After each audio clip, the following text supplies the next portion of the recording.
जय हिंद दोस्तों। देखिए, बहुत बहुत स्वागत है आपका आज की इस वीडियो में। गाइस, बहुत बड़ा मैंने ये ऑलरेडी वीडियो बना ली थी, ये वाली पूरे के पूरे न्यूटन के नियम की, लेकिन मुझसे डिलीट हो गई वीडियो वो।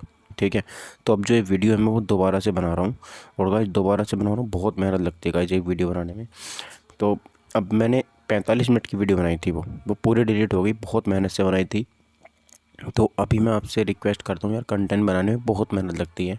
आप यार प्लीज़ एक बार वीडियो को ना शेयर वगैरह कर दे करो, तो इससे थोड़ा सा मोटिवेशन हमारा हाई रहता है। ठीक है, तो इसलिए इससे मैं आपके लिए बहुत अच्छे से काम कर पाता हूँ। अभी फिजिक्स लेके आ रहा हूँ, मैं ऐसे धीरे धीरे सारे सब्जेक्ट लेके आ जाऊँगा। ठीक है, चलो। तो अभी आपको टेलीग्राम चैनल से, व्हाट्सअप चैनल से, फेसबुक पेज से सबसे जुड़ जाना है। सबका लिंक आपको डिस्क्रिप्शन बॉक्स में मिल जाएगा, वहाँ पे आपको बहुत बेनिफिट होगा अगर आप जुड़ रहे होगे तो। सबसे बड़ी बात, आपको इस बुक का पीडीएफ चाहिए ना, तो इस बुक का पीडीएफ आपको प्रोवाइड करा दूंगा मैं टॉपिक वाइज। ठीक है, टॉपिक वाइज। चलो, तो हम यहाँ पे बात करते हैं। देखिए, अपने आज के पहले क्वेश्चन से न्यूटन हम पढ़ने वाले हैं, न्यूटन की गति के नियम हम यहाँ पे पढ़ेंगे। तो अभी आप यहाँ पे इन सब के क्वेश्चंस के आंसर करोगे। चलिए, पहला क्वेश्चन हमारा सामने हो जाता है, आप उसका आंसर करो फटाफट से। क्या इसका आंसर हो जाएगा? देखो, गति का तीसरा नियम और वेग के बीच क्या संबंध प्रदान होता है? तो क्या गति का तीसरा नियम और वेग के बीच में क्या संबंध होता है?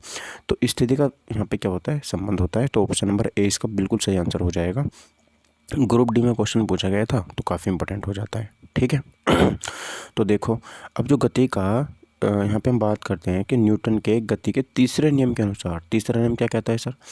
एक्शन रिएक्शन का फोर्स है, क्रिया प्रतिक्रिया का नियम है। जितना आप एक्शन लगाओगे रिएक्शन में, उतना ही फोर्स आपको मिलेगा। ठीक है, प्रत्येक क्रिया के बराबर परंतु विपरीत दिशा में प्रतिक्रिया होती है। अतः गति का तीसरा नियम किसी वस्तु की स्थिति या वेग के बीच संबंध को दिखलाता है। तो अब जो गति का तीसरा नियम है, उसके समीकरण क्या बनती है सर? उसके समीकरण बनती है V square minus U square बराबर 2as। इसको याद रखिएगा, V square minus U square बराबर 2as। ये गति के नियम की, गति के तीसरे नियम के समीकरण है, जो बहुत इंपॉर्टेंट आपके लिए हो जाती है। ठीक है, 402 क्वेश्चन बताओ, गति का दूसरा नियम किससे संबंधित है? गति का दूसरा नियम किससे संबंधित है? जल्दी से बताओ। और दाब से, जड़त्व से, थ्रस्ट से यानी धक्का से, या फिर संवेग से? तो गति का जो दूसरा नियम है गाइस, वो संवेग से संबंधित होता है। ऑप्शन नंबर डी मेरा सही आंसर हो जाता है। ठीक है, चलो। अब गति का दूसरा नियम हमें क्या बताता है, उसको हम यहाँ पे ध्यान से देखेंगे। गति का दूसरा नियम संवेग से संबंधित है। गति के दूसरे नियम के अनुसार किसी वस्तु के संवेग में आया बदलाव उस वस्तु पर आरोपित बल के समानुपाती होता है तथा समान दिशा में घटित होता है। न्यूटन के गति के दूसरे नियम के अनुसार देखो, जो बल है, मान लीजिए इस दिशा में कोई बल लग रहा है, फोर्स लग रहा है, तो जो संवेग होगा वो भी इसी दिशा में लगेगा। और ये dp/dt क्या है सर? तो ये परिवर्तन की दर है कि संवेग कितने समय में कितने की दर से बदल रहा है, ये उसकी दर दे रखी है।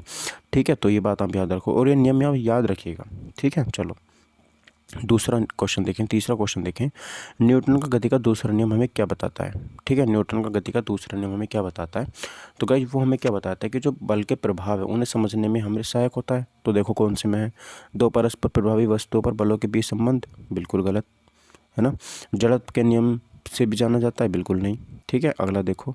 देखिए, बल के प्रभावों को समझने में सहायक होता है। ठीक है, दो ही बल नहीं, कितने बल हों सबको समझने में सहायक होता है न्यूटन का दूसरा नियम। जैसे बात करते हैं सर, किसी वस्तु के संवेग में परिवर्तन की दर उस वस्तु पर आरोपित बल के समानुपाती होता है। तो F बराबर m में यहाँ पे हमारा परिवर्तन निकल करके आता है। अब देखो, अब आगे ना आपको एक क्वेश्चन गलत मिलेगा। ठीक है, क्वेश्चन का आंसर गलत मिलेगा और वो क्वेश्चन ALP में पूछा गया है, आप उसको ध्यान रखना। यहाँ पे क्वेश्चन ये क्या कह रहा है? ये कह रहा है कि जो हमें बल की परिभाषा है वो हमें कहाँ से मिलती है? न्यूटन के दूसरे नियम से मिलती है। कहाँ से मिलती है? न्यूटन के दूसरे नियम से, संवेग परिवर्तन की दर से, है ना। यही हमने ऊपर वाले क्वेश्चन पढ़ा था, वहाँ पर देखो क्या बताएगा। चलो बढ़ते हैं आगे। समीकरण है जो हमारी F बराबर m में है, और यार मैं आंसर क्यों दिखा रहा हूँ? समीकरण F बराबर m में को न्यूटन के किस नियम से रूप में जाना जाता है? तो सेकंड नियम के रूप में जाना जाता है। ठीक है, बल की परिभाषा में कहाँ से मिलती है? न्यूटन के दूसरे नियम से मिलती है। ठीक, चलो आगे देखो। अगला क्वेश्चन हमारा क्या है? एनटीपी सिखाया है कि निम्नलिखित में से न्यूटन का कौन सा गति का नियम, लॉ ऑफ मोशन, दीवार पर फेंका हुआ गेंद क्यों टकरा कर वापस लौटता है, इसके संबंध प्रदान करता है? तो हमने गेंद फेंक के मारी, वापस आपके पास में लौट के ज़रूर आएगी। अब वो गेंद लौट के ज़रूर आई है, तो ये गति का तीसरा नियम कहलाता है। देखो कुछ एग्जांपल आपको दिखा देता हूँ मैं एनिमेशन के जरिए। देखिए, यहाँ पर कोई भी मैंने ऊपर से एक्शन लगाया, जितना स्पीड से, जितना फोर्स मैंने ऊपर से लगाया, उतना ही नीचे से रिएक्शन में मुझे देखने को मिल रहा है। गेंद मैंने नीचे को जितनी स्पीड से फेंकी है उतनी ही स्पीड से वापस लौट के आएगी। इसको बोलते हैं हम एक्शन रिएक्शन। जितनी स्पीड नीचे आएगी उतनी स्पीड से ऊपर जाएगी, तो एक्शन रिएक्शन इसी को बोला जाता है। ठीक है, चलो अब देखो, ये तो गेंद वाला एग्जांपल हो गया। एक नाव वाला एग्जांपल और देख लो।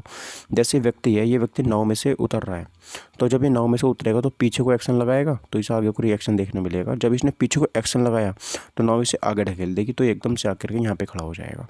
ठीक है, तो यहाँ पर एक्शन रिएक्शन का फोर्स आपको समझ में आ गया होगा। आगे बढ़ते हैं, देखिए। तो इस क्वेश्चन का जो सही आंसर होगा वो ऑप्शन नंबर सी हो जाएगा। तीसरा गति का नियम हमें ये बताता है। ठीक है, देखो बात करते हैं सर कि दीवार पर फेंका हुआ गेंद टकराकर वापस लौटता है, जो गति के तीसरे नियम की व्याख्या करता है। जब दो वस्तुओं की पारस्परिक क्रिया में एक वस्तु जितना बल दूसरी वस्तु पर लगाती है, दूसरी वस्तु भी विपरीत दिशा में उतना ही बल पहली वस्तु पर लगाती है। इसमें से किसी एक बल को क्रिया व दूसरे बल को प्रतिक्रिया कहते हैं। इसे क्रिया प्रतिक्रिया का नियम भी कहा जाता है। ठीक है, चलिए 406 क्वेश्चन बताएंगे। निम्नलिखित में से कौन सा कथन न्यूटन के गति के तीसरे नियम के लिए सही है? न्यूटन का गति का तीसरा नियम एक्शन रिएक्शन है। देखो कौन सा है। बल एक ही निकाय पर लागू होता है, गलत। बल एक ही निकाय पर विपरीत दिशा में लागू होता है, बताओ। या फिर बल दूरी पर निर्भर करता है। जल्दी बताओ, क्वेश्चन नंबर 406 का सही आंसर क्या होगा?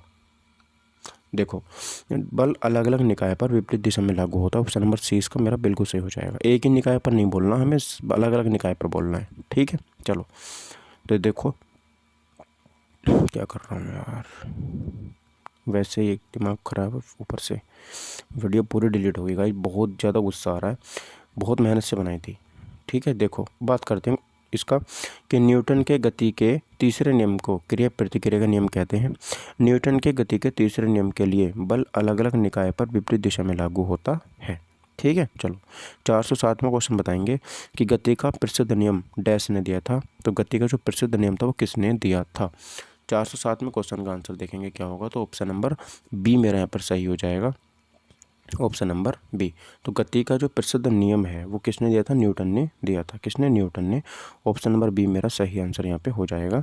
तो न्यूटन के गति के नियम 3 हमारे होते हैं। पहला बोलता है जड़त्व का नियम, इसी में गति का जड़त्व भी है, विराम का जड़त्व भी है। ठीक है। दूसरा बल द्रव्यमान एवं त्वरण संबंधी नियम है, जिसमें बल की परिभाषा बराबर m में मिलती है। तीसरा नियम हो जाता है हमारा क्रिया प्रतिक्रिया का नियम, यानी कि एक्शन रिएक्शन फोर्स भी तीसरे नियम को बोलते हैं। तो तीनों नियम आपको याद रखने।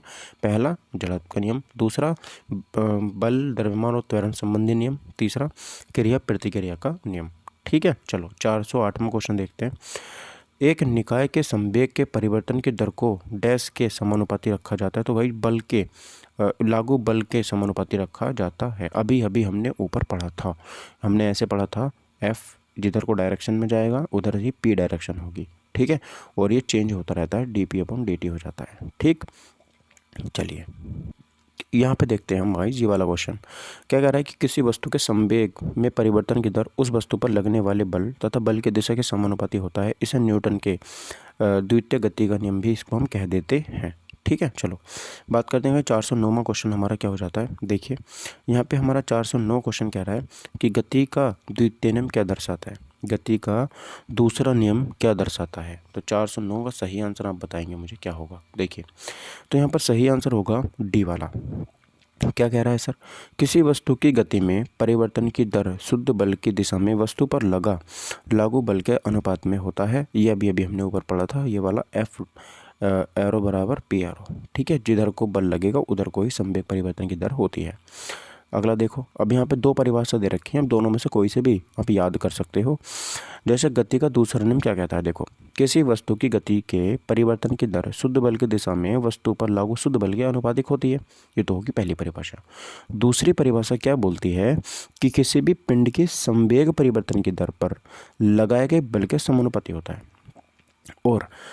और उसकी संवेग परिवर्तन की दिशा वही होती है जो बल की दिशा होती है। तो ये हमारा हो जाता है क्वेश्चन का आंसर। ये डेफिनेशन हो जाती है हमारी दूसरे नियम की। अच्छा जी, क्वेश्चन नंबर 410 देखो यहाँ पे क्या बोल रहा है कि सर ये बोल रहा है निम्नलिखित में से कौन सा कथन गलत है, इनमें कौन सा कथन गलत है। अच्छा, जब एक बस अचानक रुकती है तो बस में बैठे एक यात्री को पीछे की ओर झटका लगता है, गलत बात। जब बस रुकती है, अब देख लेना, बस जब रुकते तो आपको आगे की ओर झटका लगता है, ना कि पीछे की ओर। तो बस यही गलत है, बाकी सारे के सारे सही होने चाहिए, क्योंकि एक ही गलत हो सकता है पूरे 4 ऑप्शन में से। देखो, एक व्यक्ति चलती बस से कूदता है तो वह गिरता आता है। बिल्कुल सर, गिर ही जाएगा वो, अगर बस के साथ साथ नहीं भागेगा तो। जब एक घूर्णन करता हुआ पंखा बंद हो जाता है तो वह कुछ समय तक घूमता रहता है। ये भी सही बात है, आपने देखा होगा। जब एक बस अचानक रुकती है तो बस में बैठे एक यात्री को आगे की ओर झटका लगता है। बिल्कुल सही बात, वो आगे की ओर झुकता है, ना कि पीछे की ओर। ठीक है, तो ये हमारा हो जाता है 410वां। अच्छा, पीछे की ओर कब झुकता है सर? जब बस अचानक चलना शुरू कर दे तो पीछे की ओर झटका लगेगा, और जब अचानक से रुक जाए तो आगे की ओर झटका लगेगा। ठीक है, चलो बात करते हैं सर यहाँ पे इसके। ये हमने देख लिया। बस यहाँ पे आप एक चीज़ याद रखिएगा कि जो न्यूटन ने अपने नियम दिए थे वो 1687 में उसने नियम दिए थे, और ये उसकी बुक है न्यूटन की, प्रिंसिपिया। ये भी याद रखना, क्वेश्चन आ जाता है कि न्यूटन की बुक का नाम क्या, तो प्रिंसिपिया न्यूटन की बुक का नाम है। तो 1687 में न्यूटन ने अपनी प्रिंसिपिया बुक में इन तीनों नियम का प्रतिपादन किया था। न्यूटन के प्रथम नियम को गैलीलियो का नियम या जड़त्व का नियम भी कहते हैं। ये भी याद रखिएगा, जो पहला नियम है उसको गैलीलियो का नियम भी बोलते हैं। अब गैलीलियो भी एक साइंटिस्ट था। ठीक है, तो इसको गैलीलियो का नियम भी बोलते हैं, या फिर जड़त्व का नियम भी इसको बोलते हैं। अब जैसे मैं 2 एग्जांपल समझता हूँ। ठहरी हुई मोटर रेलगाड़ी के अचानक चल पड़ने पर उसमें बैठे यात्री पीछे की ओर झुक जाते हैं, मतलब अचानक चलने पर। देखो, इसको आप ऐसे याद रखो, जब आप बस आगे चलती है ना, जब बस आगे चलती है तो आप पीछे जाओगे, और जब बस पीछे जाएगी तो आप आगे जाओगे। पीछे जाने का मतलब जब बस रुकेगी तो आप आगे आओगे। ठीक है, बस इतना याद रखो। जब चलती हुई गाड़ी के अचानक रुकते हैं तो आप बैठे यात्री आगे की ओर झुक जाते हैं। ठीक है, चलो। अब कंबल को हाथ से पकड़कर डंडे से पीटने पर धूल के कारण झड़कर गिर जाते हैं। तो न्यूटन का कौन सा नियम लगा, बताओ इस पे। कौन सा नियम रखा? पहला नियम, जड़त्व का नियम। क्यों लगा सर पहला नियम? क्योंकि जो कंबल के अंदर कण है वो अपनी विरामावस्था में है। जब तक हम उन पर बाहर से डंडे से कोई बल नहीं लगाते, उसको कूटते नहीं अच्छे से, तब तक उसमें से बल वो कण जो बाहर नहीं आने वाले। ठीक है, चलो। Question number 411। एक न्यूटन केजी मीटर पर सेकंड स्क्वायर का किसको कहा जाता है? ये है गाइज एक केजी मीटर पर सेकंड स्क्वायर। ये किसको कहा जाता है? तो गाइज ये न्यूटन को ही कहा जाता है, एक न्यूटन को कहा जाता है। ठीक है, एक न्यूटन। कहाँ से आया सर ये? तो ये F बराबर m में से निकल करके आया है। m क्या होता है सर? केजी। त्वरण क्या होता है सर? मीटर पर सेकंड स्क्वायर। ठीक है, तो ये बल बराबर ही होता है।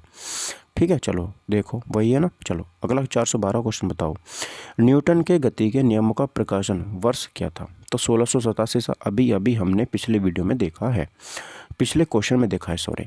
तो 412 क्वेश्चन कर लिए। अब 413 क्वेश्चन पे मूव करते हैं। देखिए सर, तो अब यहाँ पे देखते हैं न्यूटन के गति के नियमों का प्रकाशन 1687 में उसने अपनी बुक प्रिंसिपिया में किया था। न्यूटन के गति के 3 भौतिक नियम हैं। ये नियम किसी वस्तु पर लगने वाले बल और उससे उत्पन्न उस वस्तु की गति के बीच का संबंध बताते हैं। तो तीनों नियम क्या बताते हैं? क्वेश्चन अगर आपसे आ जाए कि न्यूटन के तीनों नियम जो है वो क्या बताते हैं, तो वो उस पर लगने वाले बल और उससे उत्पन्न वस्तु की गति के बीच में संबंध बताते हैं। बल और गति के बीच में संबंध बताते हैं तीनों के तीनों नियम। ठीक है, चलिए अब 413 क्वेश्चन देखते हैं गाइस। टोटल मिला के 440 इस टॉपिक में क्वेश्चन है, जो कि हमारे लिए इंपॉर्टेंट है। हम उतने ही क्वेश्चन करेंगे, उससे ज़्यादा क्वेश्चन हम नहीं करेंगे। 40 क्वेश्चन, ठीक है, 13 क्वेश्चन हम कर रहे हैं। देखो, तेज गति से आने वाली क्रिकेट गेंद को पकड़ते समय एक क्षेत्र रक्षक अपनी बाहों को पीछे की ओर क्यों कर लेता है? बताओ क्या कारण है उसका। इस पर न्यूटन का कौन सा नियम लगेगा? क्योंकि वह घबरा गया। बिल्कुल गलत बात, ये तो हो नहीं सकता। क्योंकि इससे गेंद को लक्ष्य बनाने में मदद मिलेगी। ये भी गलत है। क्योंकि वह लंबे समय तक कम बल का अनुभव करता है। यही सही आंसर यहाँ पे हो जाएगा। और यहाँ पर जो लगता है वो न्यूटन का दूसरा नियम लगता है। क्या लगता है? न्यूटन का दूसरा नियम यहाँ पे लगता है। ठीक है, चलो अगला को यहाँ पे देखते हैं सर, इसका थोड़ा सा एक्सप्लेनेशन। तेज गति से आने वाली क्रिकेट गेंद को पकड़ते समय क्षेत्र रक्षक अपनी बाहों को पीछे की ओर करता है। इससे न्यूटन के गति के द्वितीय नियम का पालन होता है। कौन सा? न्यूटन का दूसरा नियम। यहाँ पे याद रखिएगा, कंफ्यूज मत होना आप। अर्थात गेंद में संवेग परिवर्तन की दर कम हो जाती है, जिससे वह लंबे समय तक कम बल का अनुभव करता है, अतः गेंद का प्रभाव हाथ पर कम पड़ता है। ठीक है सर, चलो क्वेश्चन नंबर 414 देखेंगे। एक राइफल से गोली चलाई गई। यदि राइफल बिना किसी रोक के पीछे की ओर आती है तो राइफल की गतिज ऊर्जा क्या होगी? अब देखो, राइफल से गोली चली है तो गाइस ऑब्वियस सी बात है कि जो गोली निकलेगी उसकी स्पीड ज़्यादा होगी, है ना। लेकिन राइफल की स्पीड कम होगी, यही तो है।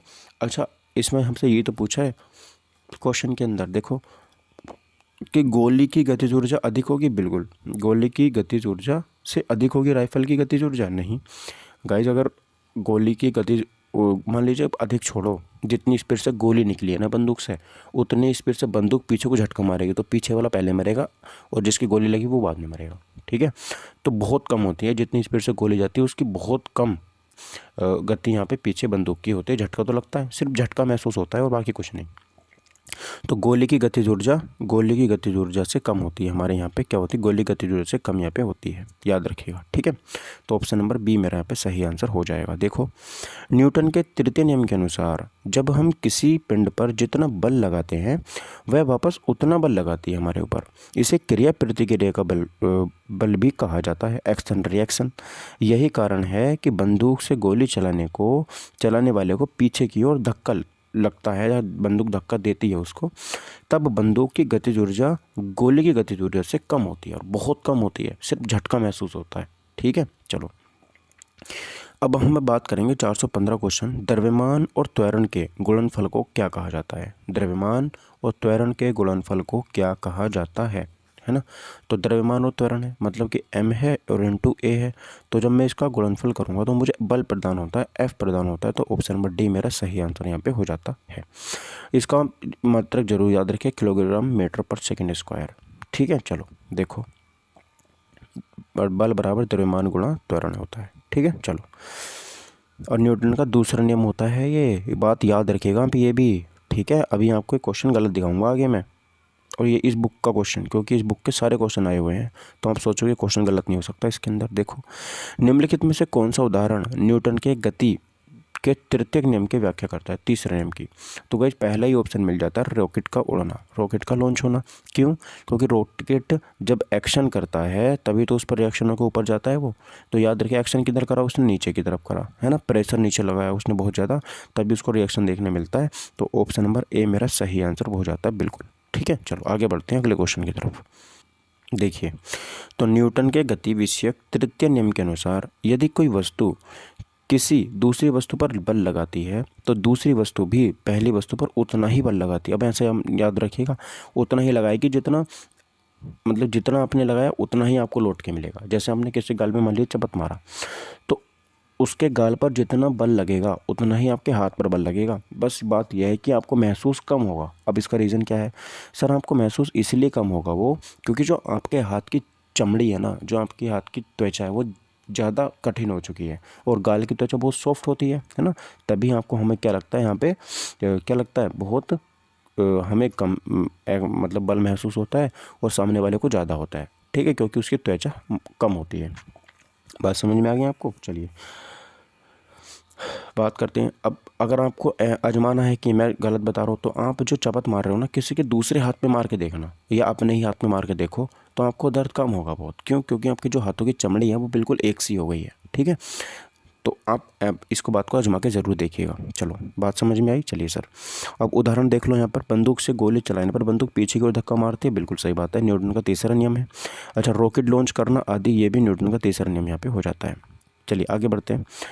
अब देखिए, जब एक नाविक आगे की दिशा में कूदता है तब नाव पीछे की तरफ हट जाती है, ठीक है। यह उदाहरण न्यूटन के कौन से नियम को दर्शाता है? मैंने आपको नाव दिखाई थी ना, है ना, इधर को उसमें एक्शन हो रहा था तो इधर को रिएक्शन हो रहा था। तो कौन से नियम को दर्शाता है? न्यूटन के तीसरे नियम को दर्शाता है, गति का तीसरा नियम, या एक्शन रिएक्शन वाला यहाँ पे हो जाता है, ठीक है। सी ऑप्शन सही हो जाएगा। देखिए, तो यहाँ पर कौन कौन से इसके उदाहरण हो जाते हैं सर? बंदूक से गोली चलाना, रॉकेट का आगे बढ़ना, नाव खेने के लिए बांस से ज़मीन को दबाना, और ऊंचाई से कूदने पर चोट लगना।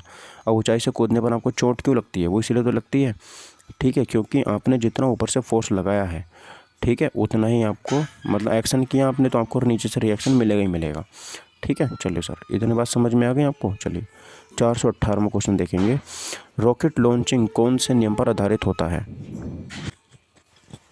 चलिए देखिए, अब यहाँ पे बात करते हैं रॉकेट लॉन्चिंग कौन से नियम पर आधारित होती है।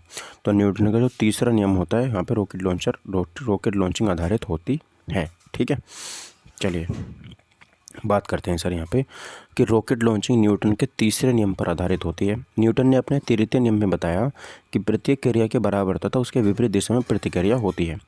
उदाहरण के लिए, बंदूक से जब गोली निकलती है तब चलाने वाले को पीछे की ओर धक्का लगता है, है ना। और दूसरा, पानी में खड़े नाव से जब ज़मीन पर कूदा जाता है तो नाव पीछे की ओर हट जाती है। आप आजमा के देख लो, आपने देखा भी होगा। चलो 419वां क्वेश्चन बताओ। 419वां क्वेश्चन है कि दो वस्तुओं के मध्य का बल हमेशा बराबर और विपरीत होता है, यह विचार न्यूटन के किस नियम ने दिया था। तो बराबर बराबर कौन सा होता है, मतलब इधर वाला बल भी और इधर वाला बल भी दोनों बराबर होते हैं, ये वाला। तो ये न्यूटन के तीसरे नियम ने बताया था, जो गति का तीसरा नियम था उसमें हमें ये बताया गया था। ठीक है, चलो तो ये हमने सब कुछ देख लिया, एक्सप्लेनेशन देखने की ज़रूरत नहीं है, बस अब क्वेश्चन करेंगे जल्दी जल्दी। देखिए अगला क्वेश्चन देखेंगे कि सर जब एक स्थिर बस चलना प्रारंभ करती है तो उसमें, देखो बस चलना प्रारंभ करा है ना उसने, तो उसमें खड़े व्यक्ति पीछे की दिशा में गिर जाते हैं। तो निम्नलिखित में से इस नियम का कौन सा नियम ये हमारा होता है। तो न्यूटन का पहला नियम होता है पहला। ठीक है, न्यूटन का प्रथम नियम इसको हम कहते हैं।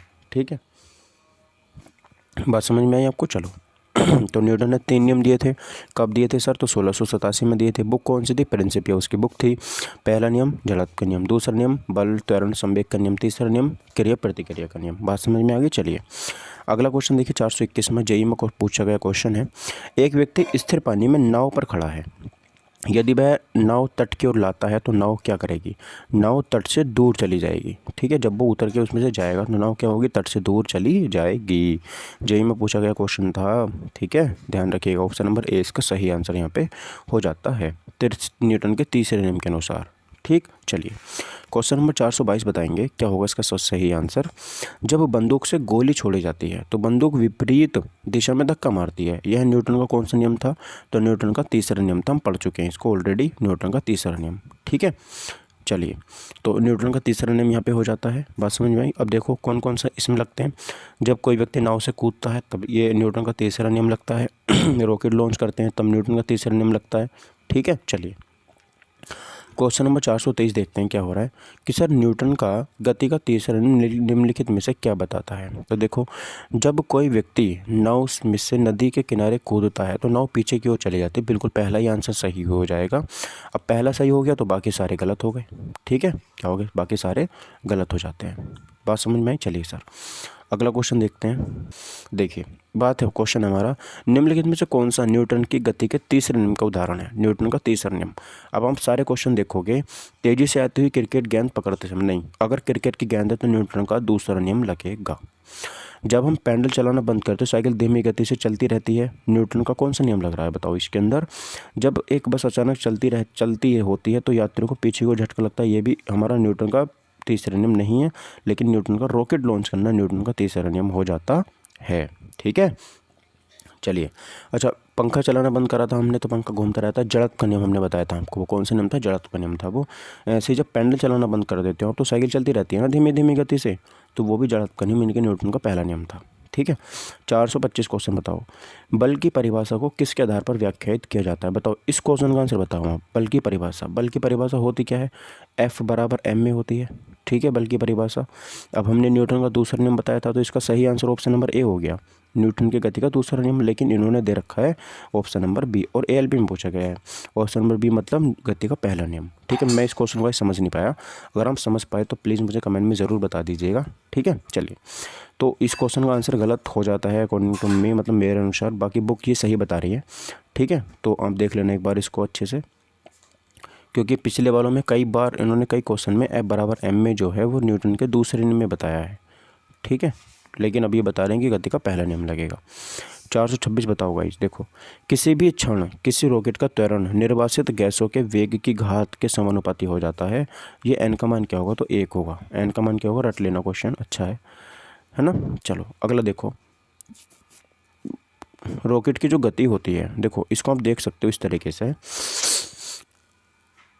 रॉकेट की जो गति होती है वो गैस की गति के अनुक्रमानुपाती होती है। क्या होती है, अनुक्रमानुपाती होती है।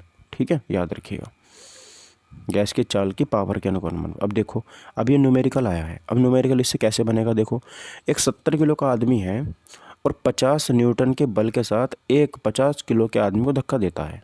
ठीक है, धक्का मारता है वो, तो 50 किलो वाले आदमी ने दूसरे व्यक्ति को कितने बल से धकेला होगा बताओ।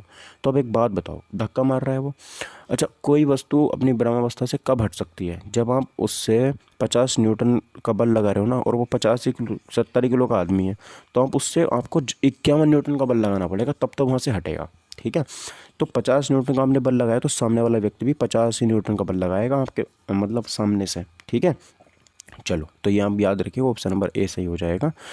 बात समझ में आई? चलो अगला क्वेश्चन देखते हैं गाइस। नंबर 428 देखिए, न्यूटन के नियम कणों के लिए अच्छे सिद्ध नहीं होते। क्यों नहीं होते? क्योंकि प्रकाश के वेग के साथ तुलनीय वेग में गति करने पर, प्रकाश के वेग के साथ तुलनीय वेग में गति करने पर ये अच्छे सिद्ध नहीं होते। ठीक है, याद रखिए ऑप्शन नंबर डी इस क्वेश्चन का बिल्कुल सही आंसर हो जाता है। क्वेश्चन नंबर 429 बताएंगे। ये कह रहा है सर, आकर्षण के गुरुत्वाकर्षण बल के अभाव में रॉकेट पर प्रणोद होता है। आकर्षण के गुरुत्वाकर्षण बल के अभाव में रॉकेट पर प्रणोद होता है। स्रावित गैसों की दर स्थिर होने पर स्थिर होता है, गलत। लघु रेंज के रॉकेट हेतु स्थिर होता है, गलत।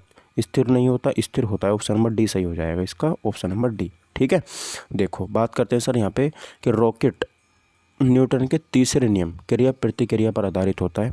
रॉकेट के भीतर एक कक्ष में ठोस या तरल ईंधन को ऑक्सीजन की उपस्थिति में जलाया जाता है, जिससे उच्च दाब पर गैस उत्पन्न होती है। यह पीछे की ओर एक संकरे मुंह से तीव्र वेग के साथ बाहर निकलती है, जिसके फलस्वरूप जो प्रतिक्रिया उत्पन्न होती है वह रॉकेट को तीव्र वेग से आगे की ओर ढकेलती है। रॉकेट लगने वाले आकर्षण के गुरुत्वाकर्षण बल के अभाव में रॉकेट पर प्रणोद स्थिर होता है। ठीक है, चलिए 430 बताएंगे। स्थिर या गतिज अवस्था में परिवर्तन का प्रतिरोध करने की एक वस्तु की प्रवृत्ति को क्या कहा जाता है? अब देखो, कोई वस्तु स्थिर है ना, या गतिज अवस्था में परिवर्तन का विरोध कर रही है वो, कि मैं तो मूव नहीं होंगी, मैं तो जैसी हूँ ऐसी रहूँगी, तुम तो जो चाहो वो करके देख लो, मैं ना बदलने वाली, मैं तो ऐसे रहूँगी, ऐसा कह रही है वो। तो उसने जड़ पकड़ के बैठी हो पेड़ की। ठीक है, जड़त्व का नियम यहाँ पे हो जाएगा, ऑप्शन नंबर डी सही आंसर हो जाता है, जड़त्व। ठीक है, चलो आपकी वाली पूछ ऐसी कहती होगी हैं। देखो, एक ऊंची छलांग लगाने वाला ऊंची छलांग से पहले कुछ समय तक दौड़ता है। क्यों दौड़ता है वो इसलिए दौड़ता है क्योंकि वो गति से, जब गति का जड़त्व उसे लंबी छलांग लगाने में मदद करता है। ठीक है, याद रखिएगा, तो ऑप्शन नंबर डी सही हो जाएगा। एक्सप्लेनेशन की कोई ज़रूरत नहीं है, हम लोग ऑलरेडी एक्सप्लेनेशन कर चुके हैं, तीनों नियम के बारे में अच्छे से पता है हमें। अगला क्वेश्चन देखो, इंपॉर्टेंट है। मेज पर रखी हुई वस्तु जो होती है ना, पुस्तकों का ढेर डैश के कारण हटता नहीं है। क्यों नहीं हटता वो? तो गाइस वो जड़ता के कारण नहीं हटता, जड़त्व का नियम उस पर फुल लगता है, इसलिए वो यहाँ पे नहीं हटता है। मेज पर रखी गई पुस्तकों का ढेर जड़ता के कारण हटता नहीं। वस्तु का प्रारंभिक अवस्था यानी कि विरामीय गति में स्वतः परिवर्तन नहीं होने की प्रवृत्ति को जड़त्व कहते हैं, इसलिए न्यूटन के प्रथम नियम को जड़त्व का नियम भी कहते हैं। ठीक है सर, चलिए क्वेश्चन नंबर 433 देखेंगे कि अविचलित वस्तुओं के आराम में रहने या समाप्त वेग से चलने की प्रवृत्ति को क्या कहते हैं? तो अविचलित है मतलब विचलित नहीं हो रही, वो आराम में रह रहा है। ठीक है, तो उसे हम क्या बोलते हैं सर? उसे हम बोलते हैं जड़त्व। क्या बोलते हैं उसे? हम जड़त्व बोलते हैं। ऑप्शन नंबर बी यहाँ पे सही आंसर हो जाता है। ठीक है, चलो 434 देखेंगे कि किसी स्थिर वस्तु के स्थिर रहने या गतिशील वस्तु के उसी गति से गतिशील रहने की प्रक्रिया को क्या बोलते हैं? जड़त्व बोलते हैं। कुछ भी सोचने की जरूरत नहीं है, स्थिर आ गया ना इसमें, तो जहाँ स्थित होता है वहाँ तो क्या होता है? जड़त्व भी होता है, हमने देख लिया ऑलरेडी। चलो 435 बताओ सर, क्या हो रहा है यहाँ पे? देखो कि समापन रेखा को पार करने के बाद भी एक धावक भागना जारी क्यों रखता है? बताओ। क्योंकि उसके जूतों और ज़मीन के मध्य घर्षण कहाँ से आ जाएगा? गति की जड़ता उसे आगे बढ़ाती है। स्थिरता की जड़ता उसे रोकने के लिए कुछ समय लेती है, गलत। यह सुनिश्चित करना चाहता है कि उसने रेखा को पार कर लिया, ये भी गलत। बिल्कुल बी ऑप्शन यहाँ पे सही हो जाएगा। जो गति का जड़त्व नियम है वो उसके रुकने नहीं देता। ठीक है, देखो एक धावक समापन रेखा को पार करने के बाद भी भागना जारी रखता है क्योंकि गति की जड़ता उसे आगे बढ़ाती है। उसे तीव्र गति से स्थिर होने के लिए कुछ समय लग जाता है। बात समझ में आई? चलिए, जड़त्व या फिर इनर्शिया का नियम किसके द्वारा प्रतिपादित किया गया था? तो गाइस जड़त्व का नियम जो है वो न्यूटन के द्वारा प्रतिपादित किया था, और इसी नियम का दूसरा नाम क्या है? गैलीलियो का नियम यहाँ पे हो जाता है। चलिए दोस्तों, अब यहाँ पे बात करता हूँ मैं कि जड़त्व किसी वस्तु का वह गुण है जिसके कारण वस्तु अपनी गति या विराम की अवस्था में किसी भी प्रकार के परिवर्तन का विरोध करता है। जड़त्व का नियम आइजैक न्यूटन द्वारा प्रतिपादित किया गया था। न्यूटन के गति विषय के प्रथम नियम को ही जड़त्व का नियम कहा जाता है। ठीक है, चलिए 437 देखेंगे सर। जब एक कार घुमावदार सड़क पर घूमती है तो उसमें बैठे यात्री स्वयं पर केंद्र के विपरीत दिशा में एक बल महसूस करते हैं। केंद्र के विपरीत दिशा में यह बल किसके कारण होता है? मतलब जैसे बल घूमती है, मोड़ पे भी घूमती है ना, तो हम झुक जाते हैं एक तरफ को, तो वो किसके कारण? जड़त्व के कारण होता है, ना कि आप केंद्र और अभिकेंद्र के कारण। ठीक है, जड़त्व के कारण होता है वो। चलो, तो ये बात आपको समझ में आ गई। अगला क्वेश्चन देखो 438 में। ये कह रहा है सर हमसे कि जब एक गिलास पर रखे गए कार्ड को उंगली से धक्का दिया जाता है ना, तो उस पर रखा गया सिक्का पानी में गिर जाता है। यह कथन किस नियम को मतलब प्रतिपादित करता है? तो जड़त्व के नियम को प्रतिपादित करता है। ऑप्शन नंबर बी मेरा यहाँ पे सही आंसर हो जाता है, क्योंकि वो कोई मूव नहीं कर रहे हैं ना, वो तो रखे हैं, और जो रखे हैं आपने उस पर कोई बाहर से फोर्स लगाया। और न्यूटन का पहला नियम यही तो कहता है कि अगर कोई चीज़ विराम अवस्था में रखी है और आपने उस पर बाहर से फोर्स लगा दिया तो वो गिर जाएगी, obvious सी बात है। ठीक है, यहाँ पर ये बात याद रखिएगा। चलो, यह है गाइस हमारा आज का 439वां क्वेश्चन। और इस क्वेश्चन का आंसर आप मुझे कमेंट बॉक्स में करके बताओगे कि निम्नलिखित में से किसके मध्य जड़त्व का मान अधिकतम होता है। लास्ट क्वेश्चन आज का ये। और मैं समझूंगा अगर आपने ये क्वेश्चन का आंसर दिया है तो आप सीरियस हो थोड़ा सा एग्जाम को लेकर के, और कमेंट बॉक्स में आंसर इसका ज़रूर से ज़रूर दीजिएगा। फिर मैं आपको इस वीडियो का PDF शेयर करूँगा। ठीक है, उन्हीं को करूँगा, और वो व्हाट्सएप नंबर पर कॉन्टैक्ट कर लेना। कॉन्टैक्ट नंबर आपको चैनल के अबाउट में मिल जाएगा। ठीक है, और वहाँ पे ग्रुप में सब में जुड़ जाओ, वहीं पे आपको PDF वगैरह मिलता रहता है। चलिए, मिलते हैं अगली वीडियो में। Thank you for watching my video. Take care, bye bye. Jai Hind, Vande Mataram. जय हिंद।